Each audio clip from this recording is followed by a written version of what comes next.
Hello, everyone. This is Sam Diaz from Cuefonix, and I'm gonna be going over a trailer I made for the company Audiobuddha. They do trailer music and music for commercials and TV spots. And basically, I'm gonna demonstrate to you, maybe go over a little bit the mixing process and the writing process for this track. I'm gonna try to make it short and simple and straight to the point. Right here it says Absalon Trailer, but originally that was the original name for it. I ended up calling it Evanescent Darkness. I felt that was more appropriate for the track after listening to it. That happens a lot. You start a track and you don't know how to name it, then you listen to it afterwards and you end up naming it something else. So here's Evanescent Darkness, and after the mastering and everything, then I'm gonna break it down and show you how I came up with all these parts and how I ended up doing the final mix.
All right, so that's Evanescent Darkness.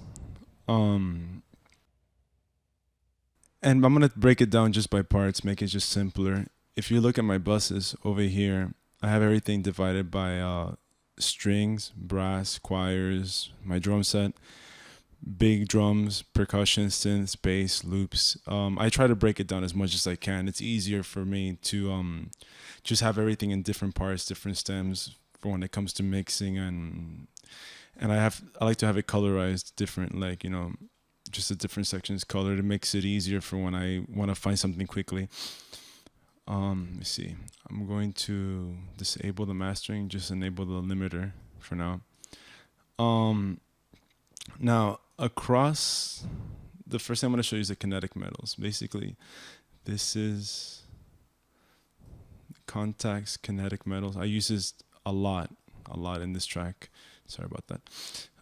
And the reason I use it a lot in this track is this gives me a lot of options for weird sounds that I would have never been able to come up with on myself. You see, we have all of these. I used all the effects on it. I use the motion. Well, I actually do the motion myself, but sometimes I will use the motion on it. And I usually link it. I like the link between the forge and the effects. If I play that to you by itself, it sounds like this.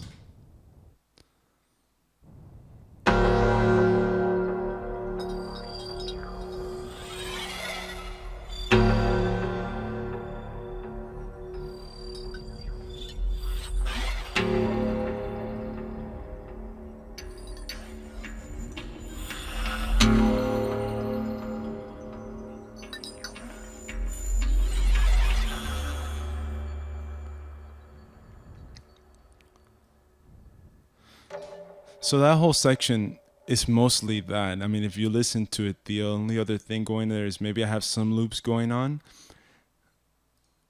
a couple of synths, mostly just background stuff, and the percussion hits, the big drum percussion hits. But in essence, it's mostly these sound effects going on. So I thought that was really cool. Mixing on the main bus, I think I cut out a little bit of the high end and the low end because I didn't want it too in the front. I wanted more in the back. Let me see. And that's routed to my synths plugin. Yeah. All right, and I have a little bit of long verb on it. As you can see, I have a lot of sound effects that I use. I have a long verb, a long delay, a max bass, which I use, just to beef up the bottom end on some instruments. Another long haul reverb. This is even longer. This one is, let me see, this is 6.82. So this is a really long haul that I use here. A small room, which I use mostly on instruments that I don't want too much verb on it, but I want him to feel like in a room. So I use the reverb, lots of small room. Medium delay. I think I'm using, the Sonitis delay in that one from Sonar. And for my overall reverb on the instruments, on the strings and the brass, I use the orchestral beef up. For this particular piece, on the brass and the strings, I try not to use too much reverb on them because I prefer just messing around with the mic positions. It's easier for me to control, and the libraries that I use, the Cinebrass and the Cinematic strings have string positioning in them. Close mic, far mic, medium mic, and that with that you just don't really need that much reverb because they already sound like they're in the room when you mess with that. So I did that a lot. I just put a lot of, not a lot. I put a little bit of compression. This is modeled after the LA2A. I cut out some of the mid lows. I didn't need too much low end on the brass. And I used a lot of this tape emulator. I'm going to show you how that affects the strings and the brass afterwards. That's as far as it, and then, just different things. But as far as my buses goes for that's how I have it set up, my sound effects and my buses. All right, so let's go down to the next section. I have a little bit of a salt here, which goes hand in hand with loops. I'll show you that.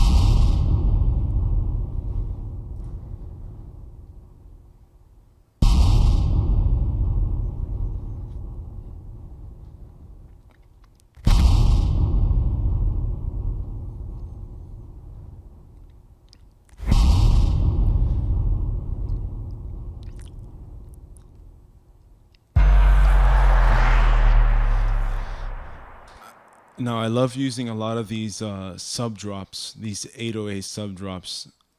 A lot of loops, these are mostly Vengeance things that I like using. And some of these I created myself. Not created, but I took the loop and I manipulated it in such a way that it doesn't sound anything like the original. One example I can think of is this one. I used the bifilter on this one. If you listen to this particular plugin without the bifilter, it sounds like this. I'm going to disable that. I have the long verb on that one, I think delay. Yeah. Oh, and a little bit of max bass. And right, with the bifilter, basically all this does is just shove out frequencies. I didn't want that too bright. I wanted it more in the back of the room, and I wanted it to mix with the percussion. So you hear this with the percussion here.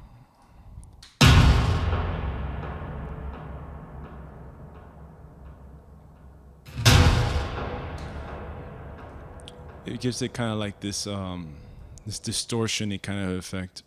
It adds to the drums a lot. So, and the rest are these sub, these 808s. That's a really low one. That's great for the cinematic stuff. It gives it that 808s in general just give your music a lot of modern kind of cinematic feel. That's I love this one, the Sub 19 from the Vengeance pack. Super awesome. Let's go down a little bit. We're moving along. But these are contact effects, so I think it's just like it's kind of silly. It's just a small reverse track, which let's see.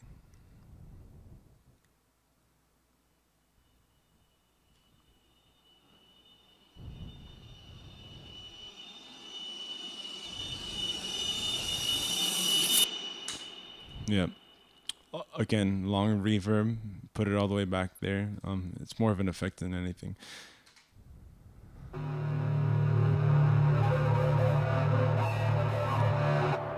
Now that one, I rendered this, so I don't actually have the effects here, but I'll go over really quickly how I did that. I basically took an electric bass. I slid my hands across it, played it a little bit, messed around with it. And then I put a Trash 2 effect on it. The Trash 2, I ran it through a bunch of filters in it. The modulation, the distortion. I don't know, I mangled it pretty much, and that was the final result. It was actually a mistake. That was all that you heard. That was just me getting ready to play the bass part that I was going to do for what was going to be the verse. And then I ended up just using that because I thought it sounded really cool, and I added to the beginning a lot.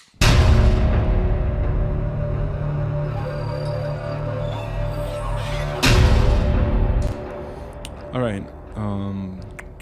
What else? Okay, so I have the drums here. The way I have this mixed, originally I mixed it myself, is I like the drums really loud. I've been working on my percussion to make it sound really loud. I used Damage. Damn, a lot of Damage instances. I didn't know I used all of this. Well, I have this set up. I think I use only like the first 5.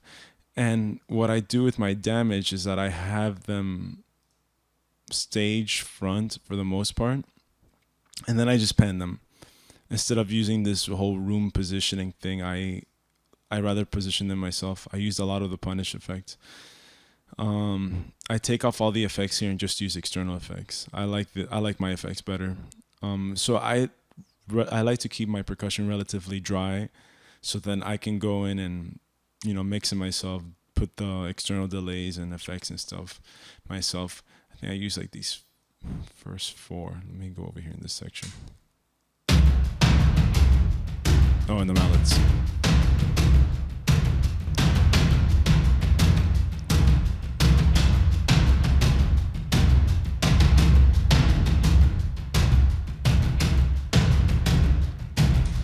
Now, my percussion, I like to program my percussion for the most part.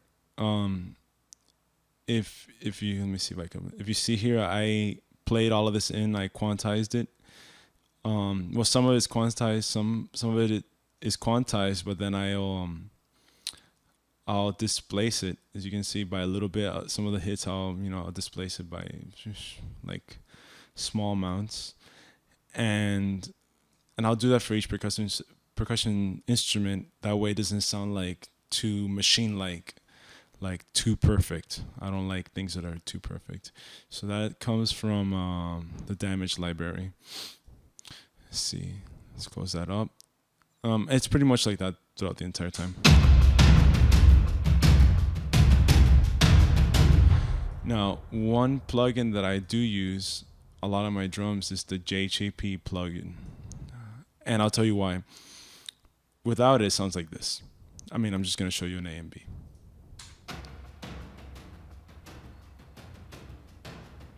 With.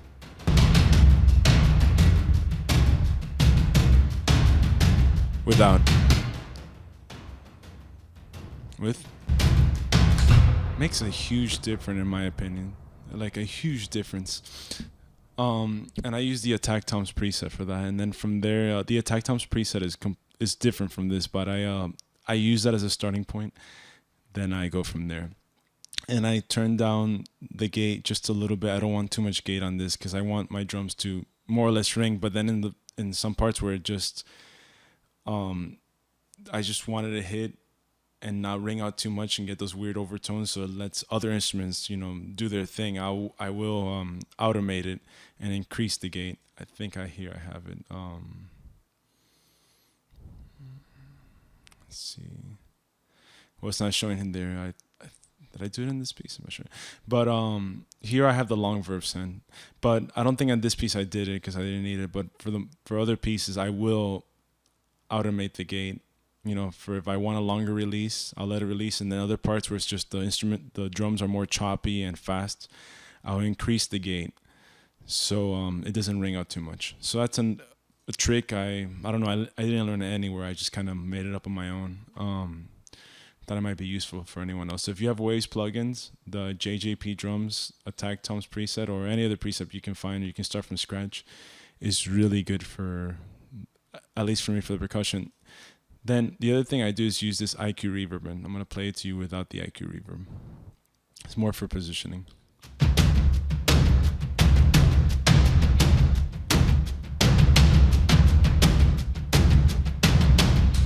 With the reverb.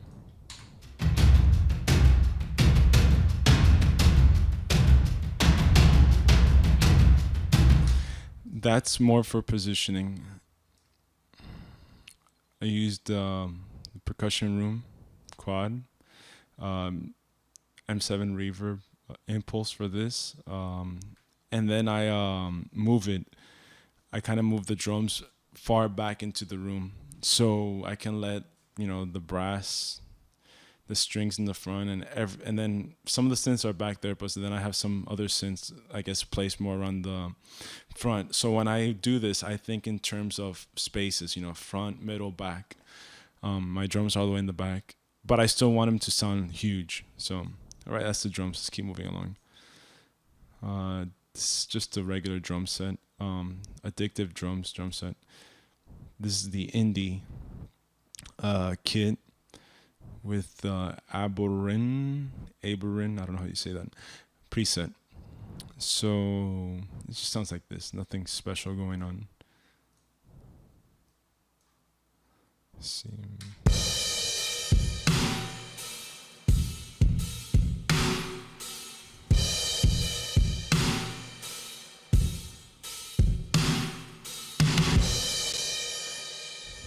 I think for the master bus, not for the master bus, for the drum set bus, all I did was use the CLA2A and tape emulation, of course. I love the tape emulation on these. Some distortion, a little bit of EQ, nothing special again. Let's see. That's the drums. It was just more to drive the piece. This is another percussion section, the rumble, the Sample Logic rumble. I automated this a lot just for the volume levels.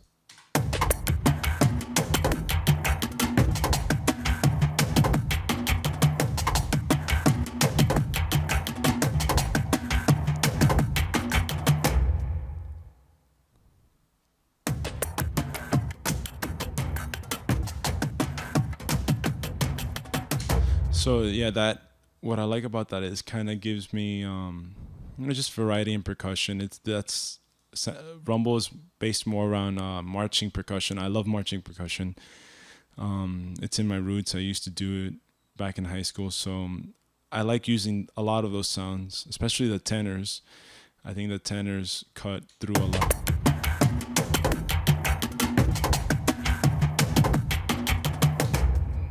They cut through a lot in this, and then I used some other percussion here from Sonokinetic and stuff. All right, that's that. Nothing particularly amazing there. Some damage loops. Again, a lot of automation.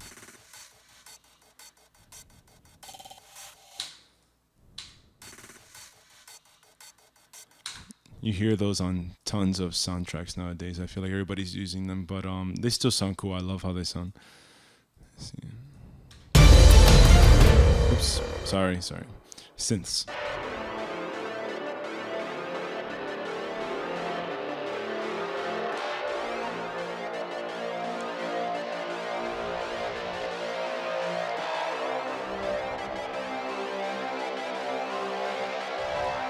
Basically, it's just mirroring the string part.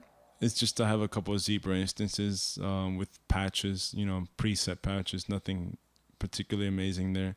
I used a little bit of Eries here.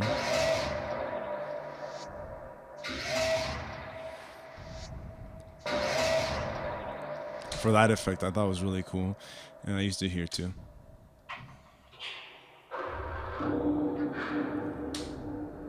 Oh, and I used Razor from Reactor 5 too. Really awesome plugin.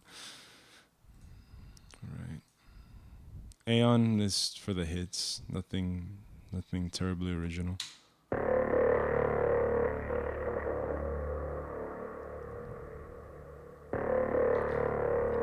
Again, I didn't want this like when I mix this. I actually used a bifilter on this. I had no idea. I did have an idea. I just forgot. Yeah. I remember why I used it. It's I just did it to, just mostly to increase some frequencies and shove out others. Give it more of a unique sound. All right, Trillion, the best, probably to me the best bass plugin out there. These are my basses.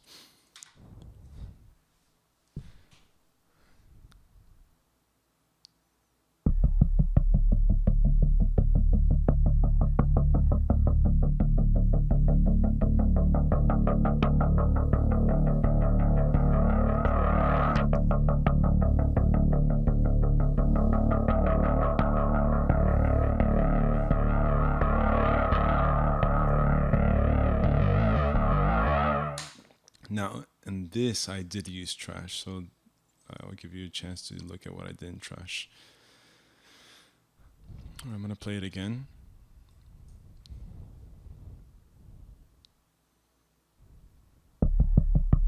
Bypassed. With.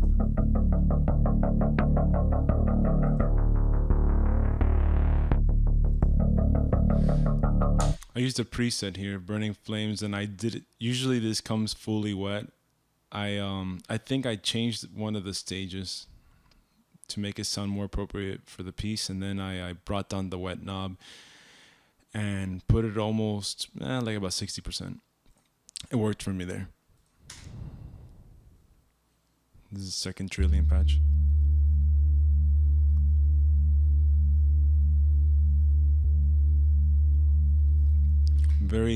That's a very I don't know, kind of like generic Moog bass sound. Nothing special. It worked for that part. I didn't want anything too crazy because I already have all this craziness going on here. And then this, I used the Rickenbacker bass patch, tight rocker. I liked how it worked for this section.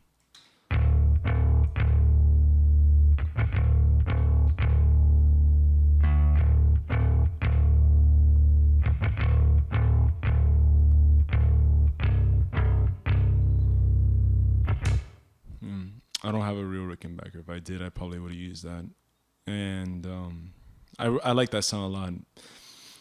I have a thing with electric basses, emulations. They don't always sound the best. But it did the job, at least for this one. You really don't hear all that much under all this, all the strings and brass and whatever. But it worked. It worked for this. I'm gonna bring down the room a little bit. I thought I had too much room. Bring it down to 25. All right. Never quite satisfied. Let's see. All right, so here we have another Contact synth. I have no idea what this is. Oh, this is a Monarch. No way, is it a Monarch?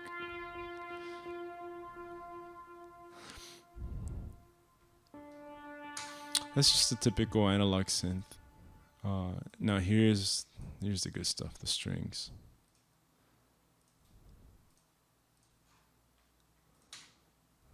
A lot of time on the strings. It's not that many parts.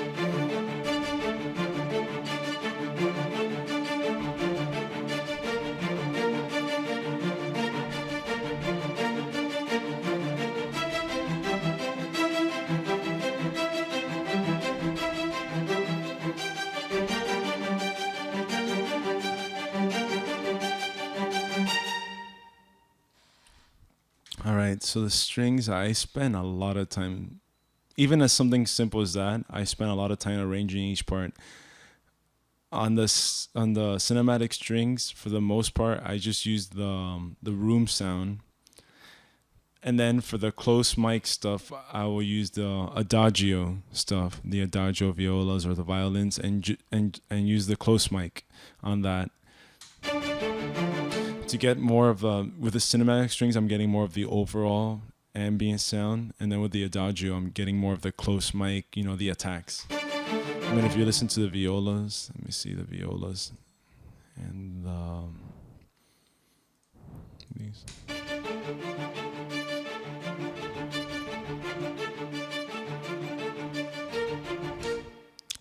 I at least can hear more of the attacks with these by itself.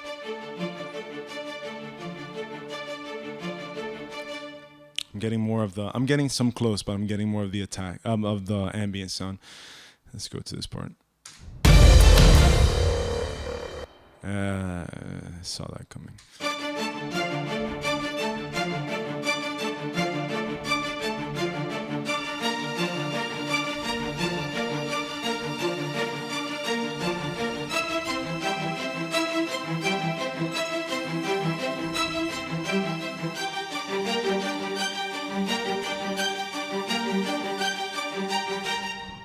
All right, and that's it for my strings. As far as I like to use the isotope alloy, the string ensemble massive. Hold on, how the hell do you say that?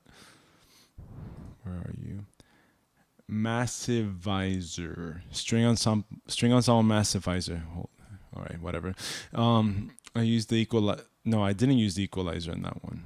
I usually do. I don't know why I didn't use this time. I disabled it. Let me see. Why did I disable it? Oh, okay.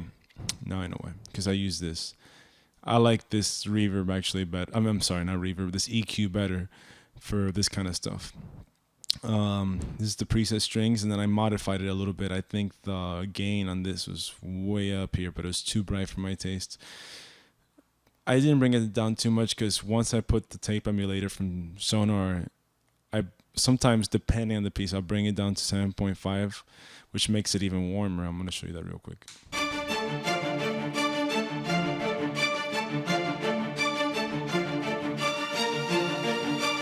Without it, without the console emulation. So the tape emulator makes it tighter, in my opinion.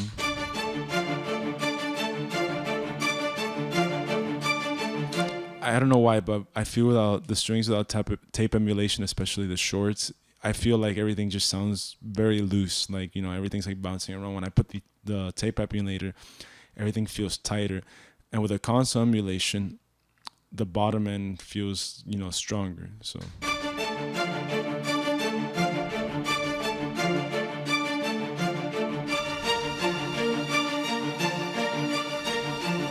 there's more presence too with a console emulation. So, if I were to disable all of that,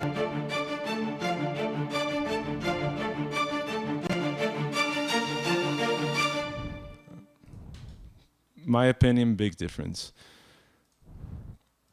All right, tape emulation. I fall in love with it more and more each day. Let me see. As well as console emulations, amazing stuff.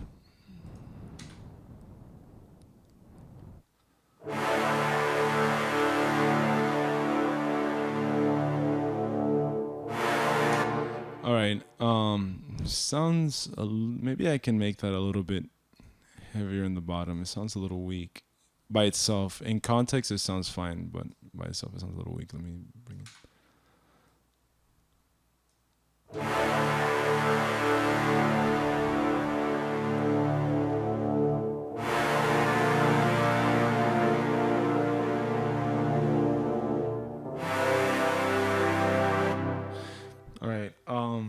So I had to modify that a little bit. I it sounds a little synthy right now, but in the context of the track, it doesn't sound too bad. So I have a little bit of compression on it to get those peaks. Some console emulation, a little bit of tape, not as much as the strings. And that's pretty much it. You're hearing it without. Well, no, this have reverb. No, it has reverb. Yeah, I didn't put too much reverb on it. I didn't. It sounds good with the strings like that. And let me play the horn too. The horn by itself actually sounds really great. This is Cinebrass stuff, all of this, except I think I have some Mycena here.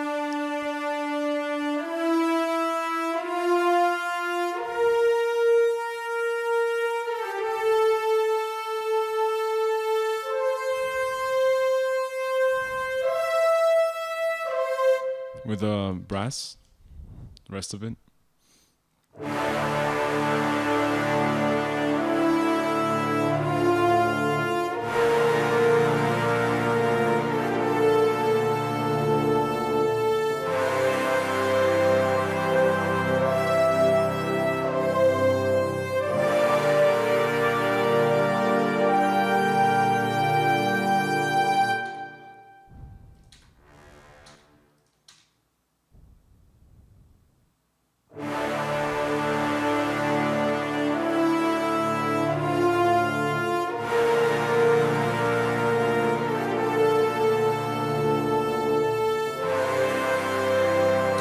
Yeah.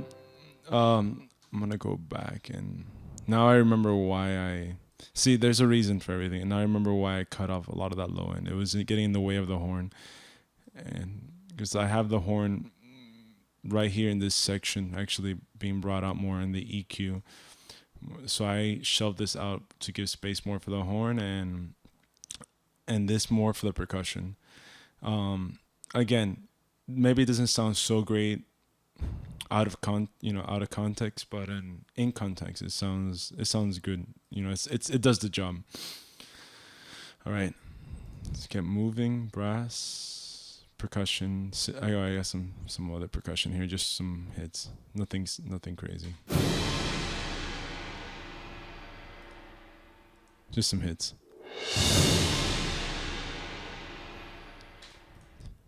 No reverb on that, believe it or not. It's just room mic positioning. And when I say mic positioning, I in case you're curious, I literally mean mic positioning. So I think I'm using the 12 horns for this one. I use the mic positioning. Like this is the custom one. I basically used a lot of room, a little bit of close, so it can sound more in back of the room and not so up front. And then I pan these in Sonar. Okay. I do this for everything, for the strings, the brass, a lot of mic positioning and a little bit of reverb, not too much. I mostly use reverb for effects on loops and synths. The choirs do use more reverb because I like them sound a little bit more washy. But again, I used for these really quick. I use the Voxos, so I'm sending a sample. So I use the farm mic, so they're not too in your face. I feel a lot of the libraries out there, they the way they come set up is just they sound great, but they're just so in your face. It's almost like they're positioned on the stage where the strings are supposed to be instead of in back, and all the way in the back.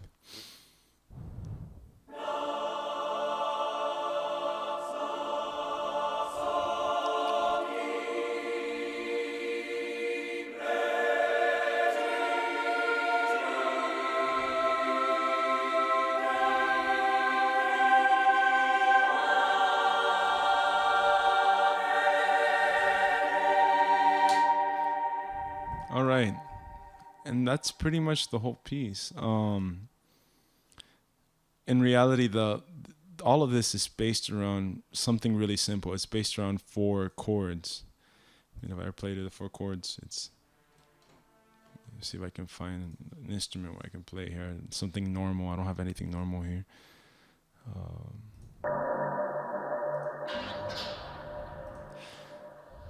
Do I have anything that's normal? Okay, let me see if I can bring in the true pianos into this session.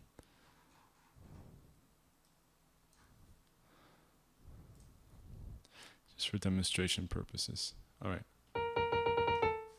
All right. The whole piece is based around this. The D minor chord, then D minor on the left hand, B flat on the right hand. Very simple. It goes to C, and then to G major. Major, yeah. I'm sorry, G minor. My bad. All right. So this. Let's see if I can play it.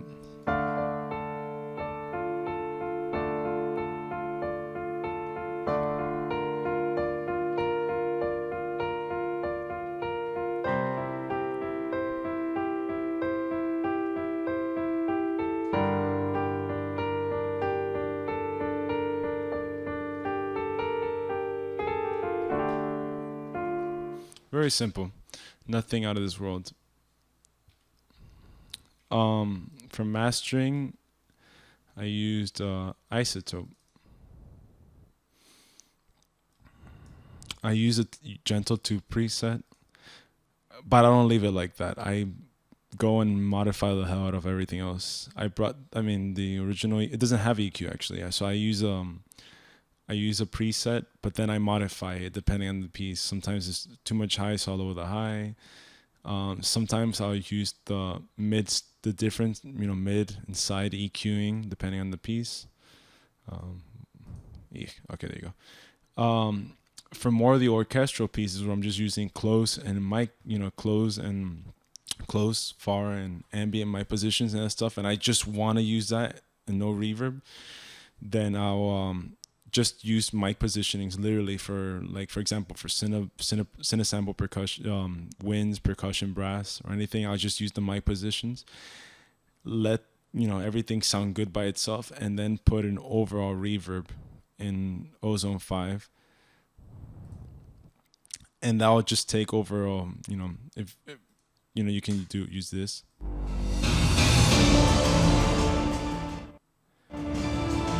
And put an overall reverb on it, and it still sounds great. If you don't want and everything sounds like one room, as opposed to you're using one long reverb for brass and another one for strings, and everything sounds just crazy. I use a harmonic exciter. Again, I go from a different preset, the warm mids, and this one particularly work from there. Dynamics, again, I used what preset did I use? It's not showing here. I think I used the thick and warm preset here, and I often use stereo imaging too, and then the maximizer to make it loud. I use the character depending on the piece. This plugin is really good to watch tutorials on. It makes a huge difference in your mixing. So, and that's pretty much Evanescent Darkness. In the future, I'll be doing more, hopefully more tutorials on, or just, not really tutorials, just, behind the music or behind the piece on the Cuefonix stuff, which I'm doing with my friend, Tate, and we're going to be demonstrating more stuff and more behind the music, like the process, the writing process, the mixing process, with more of our music from the actual group Cuefonix, which is, So this is for Audio Buddha, but you can still check it out on the Audio Buddha SoundCloud. And if you have any questions at all, you can just comment in the section, or any questions or anything, just go ahead and inbox me on YouTube, or you can visit with my website, any of that good stuff. This is just my take on this. There's probably a billion ways to do this or mix this or whatever. This is my final result, and this is what I was happy with. So yeah, again, any questions, let me know. Hope you all have a great day, and thank you for watching.